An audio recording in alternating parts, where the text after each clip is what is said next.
বন্ধুরা, গত রবিবার একটি সংবাদ মাধ্যমে আমরা দেখছিলাম প্রয়াত প্রাক্তন মুখ্যমন্ত্রী সিপিআইএম নেতা বুদ্ধদেব ভট্টাচার্যের আহ, স্ত্রী মীরা ভট্টাচার্যের একটি ইন্টারভিউ, যেখানে তিনি শুভেন্দু অধিকারী, বর্তমান রাজ্যের মুখ্যমন্ত্রী, তার ভূয়সী প্রশংসা করলেন এবং বললেন যে বুদ্ধবাবুর যে স্বপ্নটা ছিল যে এখানকার ছেলেমেয়েরা আমাদের রাজ্যেই পড়াশোনা করবে, আমাদের রাজ্যেই চাকরি বাকরি করবে, সেই যে একটা স্বপ্ন বুদ্ধবাবুর ছিল সেটা হয়তো আগামী দিনে শুভেন্দুবাবু পূরণ করতে পারেন বলে তিনি মনে করছেন।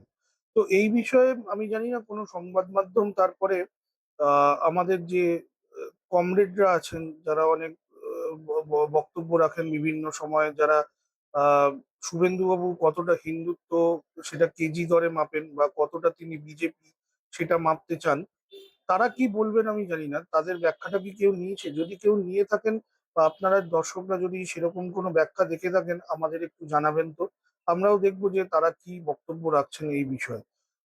আরো অন্যান্য খবর পেতে দেখতে থাকুন আমাদের বাংলার রাজনীতি চ্যানেলটাকে সাবস্ক্রাইব করুন। আমাদের ভিডিওগুলো ভালো লাগলে লাইক করুন এবং কমেন্ট করুন এবং বন্ধুদের সাথে শেয়ার করে নিন। ধন্যবাদ।